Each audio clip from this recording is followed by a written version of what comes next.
जय हिंद मित्रांनो, स्वागत आहे आपल्या गुरुजी यूट्यूब चॅनलवर। मित्रांनो, सध्या टेट परीक्षा 2025 संदर्भात अर्ज प्रक्रिया ह्या ठिकाणी नुकतीच सध्या बघा सुरुवात झालेली आहे।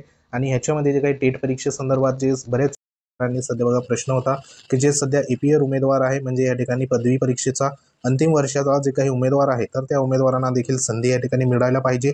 त्या अनुषंगाने जी काही संधी आहे तर ती संधी बघा इथं मिळालेली आहे आणि त्यांच्यासाठी अतिशय महत्त्वाची आणि गुड न्यूज असणार आहे।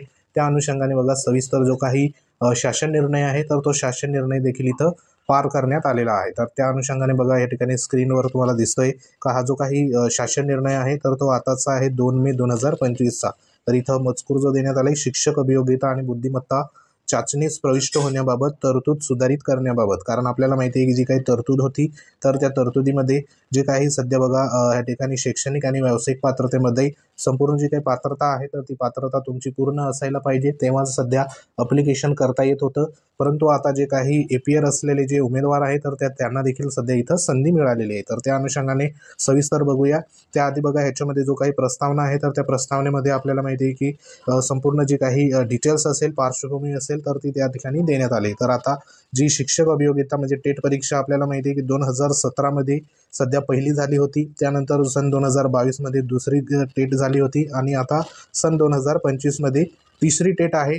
ह्याच्यामध्ये बघा पहिली आणि दुसऱ्या टेटमध्ये जवळपास 5 वर्षाचा ह्या ठिकाणी गॅप होता। त्यानंतर दुसऱ्या आणि तिसऱ्या चाचणीत जवळपास 3 वर्षाचा सध्या बघा इथं गॅप आहे। आणि ह्याच्यामध्ये शैक्षणिक आणि व्यावसायिक अर्हता प्राप्त केल्यानंतर शिक्षक अभियोग्यता बुद्धिमत्ता चाचणीत प्रविष्ट होण्यासाठी जो काही कालावधी लागत असल्यामुळे व्यावसायिक अर्हतेच्या अंतिम वर्षातील शिक्षण घेत असलेल्या उमेदवारांना त्यांना अशा चाचणीत प्रविष्ट होण्याची सध्या बघा इथं वारंवार मागणी होत होती। आता ही जी मागणी होती, तर ही मागणी ह्या ठिकाणी बघा होत असल्यामुळे आणि त्याच दृष्टीने सध्या जे काही MPSC आहे, म्हणजे महाराष्ट्र लोकसेवा आयोगाकडून सध्या बघा पदवी परीक्षेच्या अंतिम वर्षास प्रवेश असलेल्या उमेदवारांना परीक्षेची संधी दिली जाते। आणि त्याच धर्तीवर सध्या बघा इथं जी काही टेट परीक्षा 2025 आहे, तर त्या 25 मध्ये देखील सध्या बघा जे काही पदवी परीक्षेच्या अंतिम ज्या काही वर्षाला सध्या बघा असलेल्या उमेदवारांना या ठिकाणी एपीआर उमेदवारांना जी संधी आहे, तर ती संधी 2025च्या टेट परीक्षेमध्ये इथं मिळालेली आहे। आणि त्या अनुषंगाने जो काही शासन निर्णय आहे, तर तो शासन निर्णय इथं बघा निर्गमित झाले। तर त्या शासन निर्णयामध्ये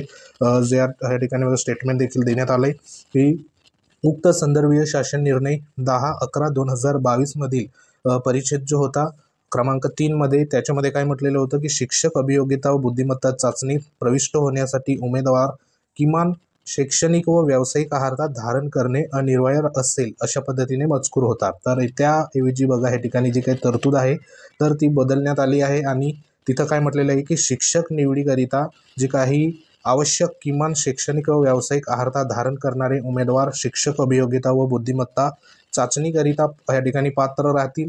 त्याचप्रमाणे शैक्षणिक अर्हता प्राप्त केल्यानंतर व्यावसायिक अर्हता अभ्यासक्रमाच्या शेवटच्या सत्रात प्रविष्ट असणारे अथवा शेवटच्या सत्रात अंतिम परीक्षेत प्रविष्ट असणारे उमेदवार देखील शिक्षक व अभियोग्यता बुद्धिमत्ता जी काही चाचणी आहे, तर त्याच्यामध्ये प्रविष्ट होण्यास या ठिकाणी जे काही पात्र राहतील, अशा पद्धतीने बघा इथं स्टेटमेंट आहे। म्हणजे जे व्यावसायिक पात्रता आहे, म्हणजे जे तुमचं DED असेल किंवा BEd असेल, तर त्या त्या या ठिकाणी बघा जी काही पदवी असेल, तर ती पदवीमध्ये शेवटच्या सत्रातील अंतिम ह्या ठिकाणी परीक्षेत प्रविष्ट असणारे जे उमेदवार आहे, तर ते उमेदवार देखील इथं आता टेट परीक्षेमध्ये सध्या बघा अप्लिकेशन जे असेल, तर ते अप्लिकेशन इथं करू शकतात। तर त्या अनुषंगाने हा शासन निर्णय इथं देण्यात आला आहे। मात्र जे काही टेट परीक्षेच्या या ठिकाणी बघा जी चाचणी परीक्षा आहे, तर त्यांनी प्राप्त केलेले गुण जे आहे, तर ते उघड केले जाऊ नये, पर्यायाने त्यांचा निकाल राखून ठेवण्यात यावा। अशा उमेदवारांनी व्यावसायिक अर्हता त्याच वेळीच्या जे काही संधी असेल, तर ती उत्तीर्ण झाल्याचे गुणपत्रक व अन्य वैध प्रमाणपत्र महाराष्ट्र राज्य परीक्षा परिषदेकडे उत्तीर्ण झाल्यापासून दिनांकापासून या ठिकाणी बघा कमाल 1 महिना कालावधीत सादर करावे तुम्हाला लागणार आहे। आणि त्या अनुषंगाने इथं संपूर्ण जी काही सूचना आहे, तर ती सूचना इथं देण्यात आली। तर ह्या जो काही शासन निर्णय आहे, तर हा शासन निर्णय सध्या बघा आत्ताच्या घडीला इथं निर्गमित करण्यात आला आहे। तर ह्या शासन निर्णयामुळे जे काही एपीआर उमेदवार होते, तर त्या एपीआर उमेदवारांना या ठिकाणी जी काही टेट परीक्षा 2025 मध्ये जी संधी आहे, तर ती संधी बघा इथं मिळालेली आहे। तर त्या अनुषंगाने जे काही अर्ज असेल, तर तो अर्ज तुम्ही 2025ची टेट परीक्षेचा या ठिकाणी तुम्ही करू शकता। तर ह्याच्यामध्ये जे सध्या बघा पदवी परीक्षा म्हणजे व्यावसायिक पदवी परीक्षा असेल, तर त्याच्यामध्ये लास्ट जे काही सेमिस्टर असेल, या ठिकाणी म्हटल्याप्रमाणे शेवटचे जे काही सत्र असेल या ठिकाणी बघा, शेवटचे जे काही सत्राच्या अंतिम परीक्षेस प्रविष्ट असणारे उमेदवार, तर ते उमेदवार सध्या बघा या ठिकाणी टेट परीक्षेमध्ये पात्र राहतील. त्यांना अर्ज करण्याची जी काही संधी असेल तर ती इथं मिळालेली आहे. तर ते एकदा लक्षात असू द्या.